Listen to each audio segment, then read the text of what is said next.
The lessons I learned in my 20s, and let's talk about our city.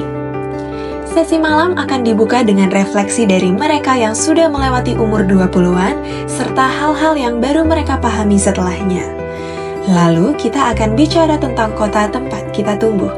Kota yang diam-diam membentuk banyak dari kita, lewat rutinitas, ruang-ruang kecil, dan orang-orang yang pernah hadir. Tentang bagaimana kota ini memengaruhi cara kita melihat hidup dan bagaimana ia bisa jadi tempat untuk mulai lagi dengan cara yang kita pilih sendiri.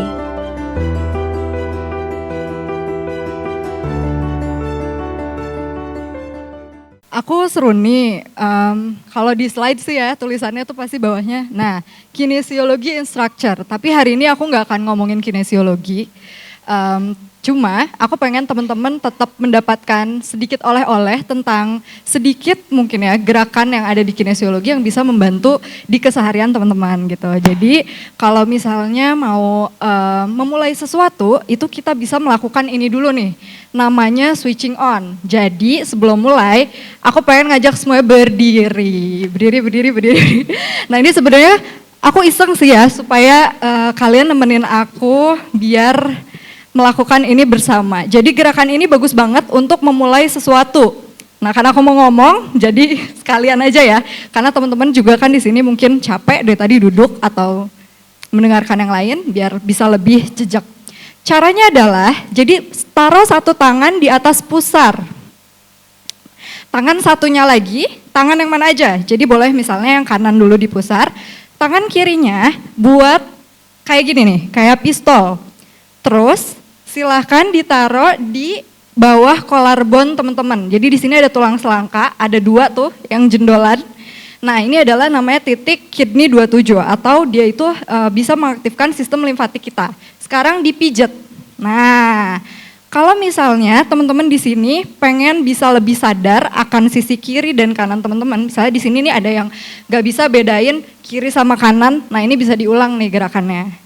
Nah, kalau udah tukeran, jadi gantian, yang satu tangannya ditaruh di pusar, yang satu gantian pijet lagi, oke?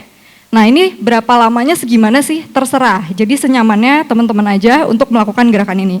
Jadi gerakan ini ada 3 set ya, ini set pertama.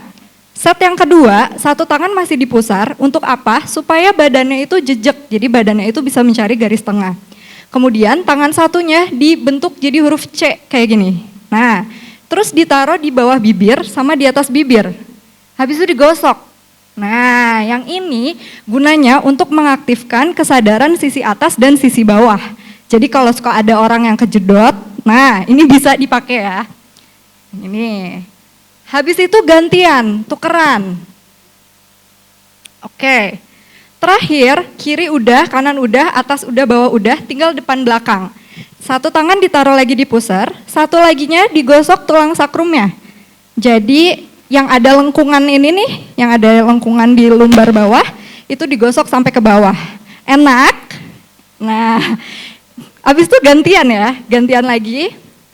Oke, jadi ini adalah namanya gerakan switching on yang bisa teman-teman pakai kapanpun. Ibaratnya ini kayak kalau saklar, ada lampu mau nyalain ada saklarnya, nah badan kita kalau mau dinyalain ini cetakannya. Terima kasih semuanya, silakan duduk. Oke, jadi yang mau aku omongin hari ini bukan kinesiologi, tapi lebih ke perjalananku yang aku dapat selama ini ya. Sebenarnya ini kontemplatif aja sih, di sini aku nggak akan ngajarin teman-teman apapun, jadi lebih ke cerita aja. Judulnya I Almost Forgot I'm Sitting on My Answered Prayers. Jadi pernah gak sih kalian sadar kalau misalnya sekarang ini kalian sebenarnya lagi duduk atau lagi berada di doa yang selama ini tuh mungkin kalian udah pernah panjatkan terus kayak iya ya ini kan aku pernah berdoa ini gitu. Nah ada gak yang merasa oke. Next. Oke, jadi awalnya itu bermula aku lagi ngobrol sama suamiku terus habis itu aku biasa lah ya kalau ngobrol sama suami kan suka dari mana kemana sampai kemana gitu ya. Nah ujung-ujungnya nih malah jadi ngomongin masa kecil gitu. Terus akhirnya sadar di situ, oh iya ya aku tuh dulu pernah loh berdoa pengen ini gitu. Next. Oke, Jadi waktu kecil itu aku suka banget liatin kalau di jalan tol di Jawa nih ya. Maaf ya aku nak Jawa nih, nak Jawa. Jadi kalau di jalan tol di Jawa tuh aku suka ngeliat rumah-rumah kecil dari pinggir-pinggir gunungnya gitu. Dan aku selalu mengingat apa ya, rasanya gimana sih sebenarnya tinggal di rumah-rumah kecil di samping jalan tol itu. Kayaknya menyenangkan deh tinggal di situ gitu ya. Jadi aku selalu pengen gitu, pengen punya rumah di gunung yang jauh gitu. Next. Nah, ini kurang lebih gambarannya ya. Meskipun ini terlalu bagus, ini kayak di luar negeri ya. Jadi nggak relate, tapi ya kira-kira ada rumah-rumah kecil gitu. Oke, next lagi. Nah, dulu tuh aku jadi ingat, aku suka bilang sama ibu, Bu, aku pengen deh punya rumah kecil aja nggak apa-apa di gunung. Yang penting ada kamar mandinya gitu.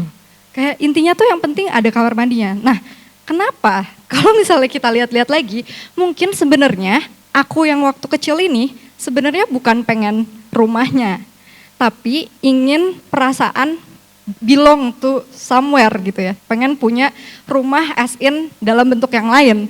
Dan kamar mandi, kenapa? Karena kalian ada nggak sih di sini yang nggak bisa pup di mana aja?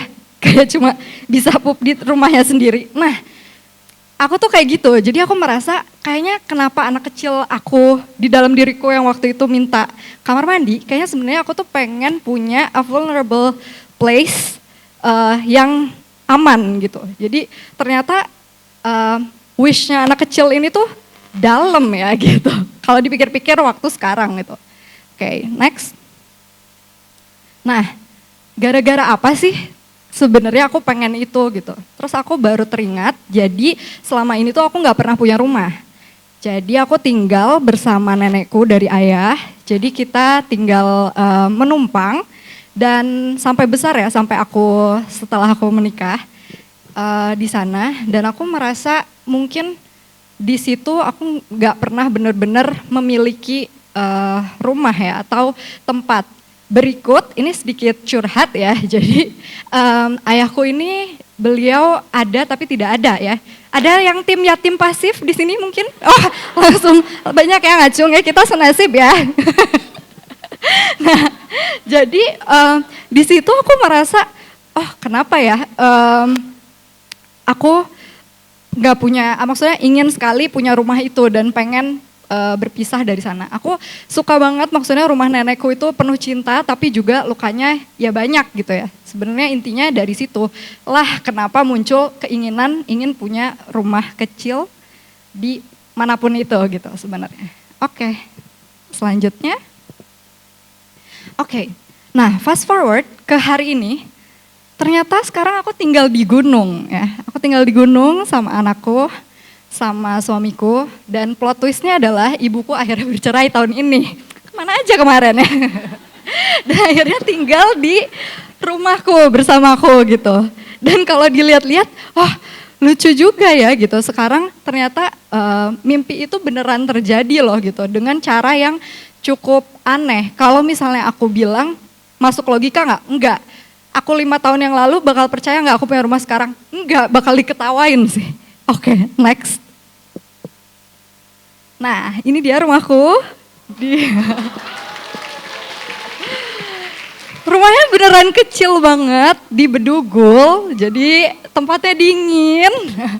Dan rumah ini itu dia datang secara tiba-tiba, tapi perlahan dan pas pada waktunya. Kalau misalnya kita lihat lagi nih, gimana sih caranya kok bisa ya dapat rumah kayak gini? Wah, nggak akan masuk di akal gitu. Karena ternyata banyak sekali perantara tangan-tangan yang maha kuasa untuk mengantarkan aku pada mimpiku waktu kecil pada saat itu untuk bisa sampai ke sini. Jadi rumah ini dibangun oleh temanku yang mereka arsitek dan juga seniman, dan mereka membangunkan ini secara cuma-cuma ya. Jadi kita cuma bayar material aja. Dan tanahnya pun sebenarnya kita nggak berniat untuk membeli tanah atau mempunyai rumah gitu. Tapi pada saat itu si temanku ini mengajak, dan entah mengapa semuanya terjadi bisa pas dan ya udah terjadi gitu. Dengan begitu lama sebenarnya, tapi semuanya pada tempatnya. Oke, next.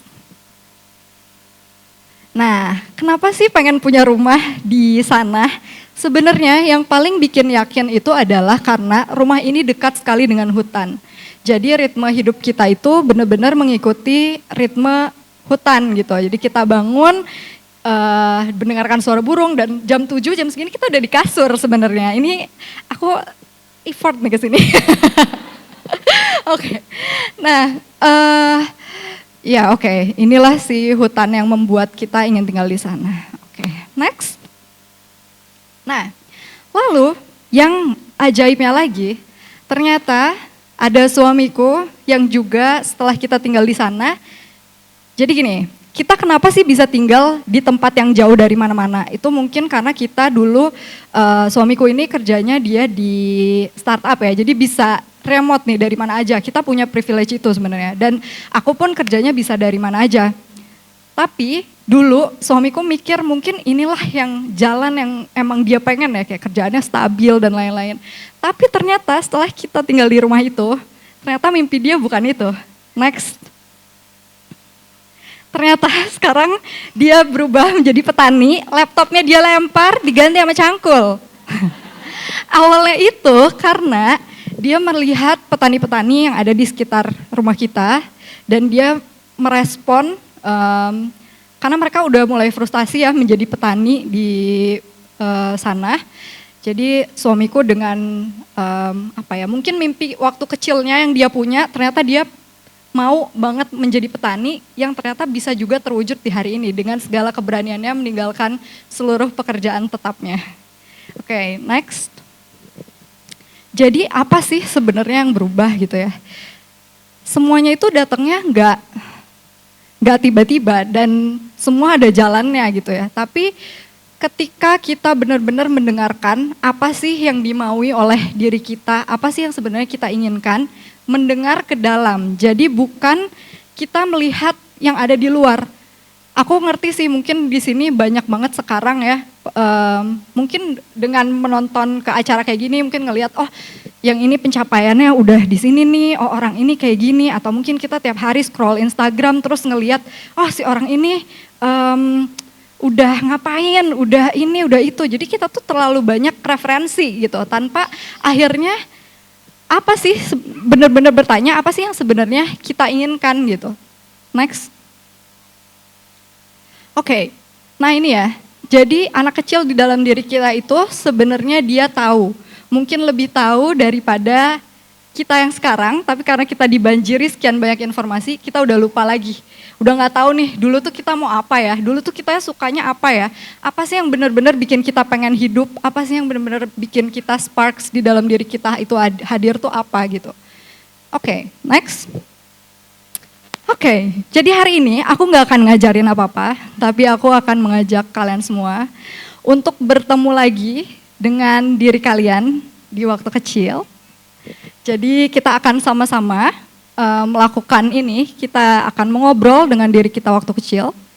Silahkan semuanya untuk duduk yang nyaman di kursinya masing-masing. Kakinya bisa dibuka kalau ada yang ditekuk. Kemudian kalau misalnya bisa ditaruh di lantai, silahkan ditaruh di lantai. Oke. Kemudian silahkan tarik nafasnya. Buang nafas, pejamkan matanya. Oke. Silahkan perhatikan nafasnya yang berhembus dari dalam hidung dan keluar dari hidung. Kemudian silahkan panggil diri kita waktu kecil, mungkin umur 5 tahun, mungkin umur 6 tahun, panggil mereka, perhatikan bagaimana perawakannya, apa baju yang mereka pakai. Lalu silakan duduk di samping mereka, mungkin berhadapan, lalu tanyakan pada mereka, apa yang sebenarnya kita inginkan.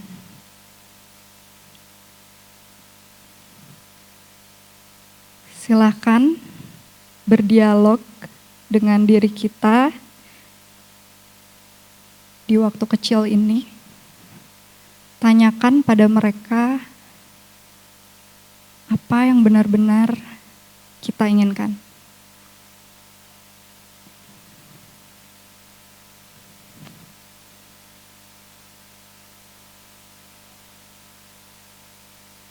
Kemudian, silakan ceritakan perjalanan kalian sejauh ini, apa saja yang mungkin sudah dicapai, rasa syukur kalian di hari ini, yang mungkin anak kecil yang ada di dalam diri kalian itu udah lupa atau nggak pernah tahu.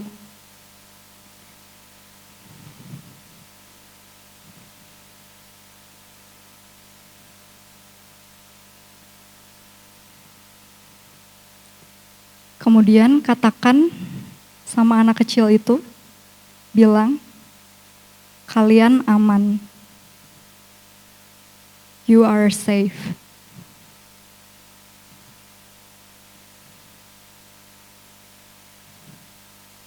Silakan taruh tangan kalian di depan dada, menyilang di depan bahu kalian, peluk diri kalian, peluk yang kuat.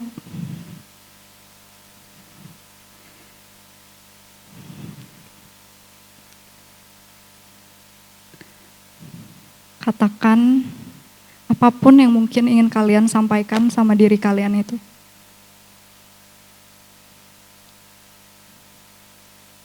Bilang terima kasih sudah berjalan sejauh ini.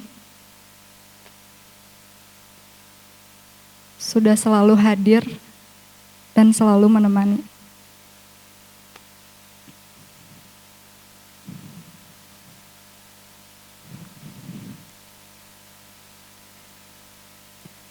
Pelan-pelan, silahkan usap-usap bahu kalian.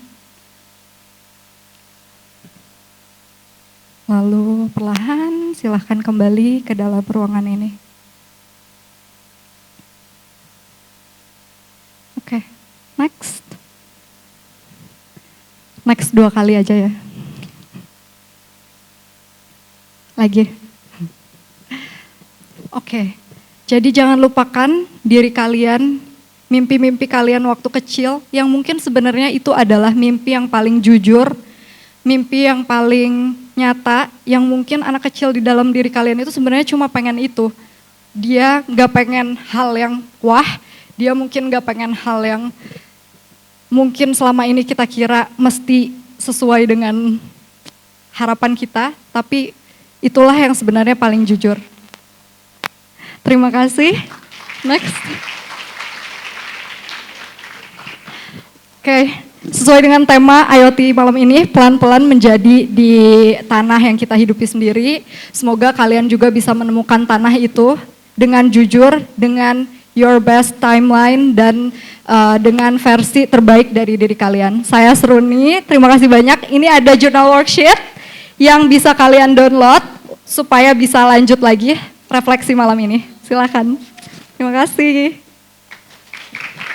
Hari ini kita sudah berjalan bersama, mendengar cerita-cerita tentang kebingungan dan keberanian di umur 20-an, membayangkan kemungkinan yang lahir dari kebersamaan, dan merefleksikan kota yang secara diam-diam membentuk siapa kita. Semoga apa yang kalian temukan di ruang ini, pemahaman, semangat, atau sekedar rasa tenang, bisa menemani langkah-langkah berikutnya. Sampai jumpa di kesempatan selanjutnya.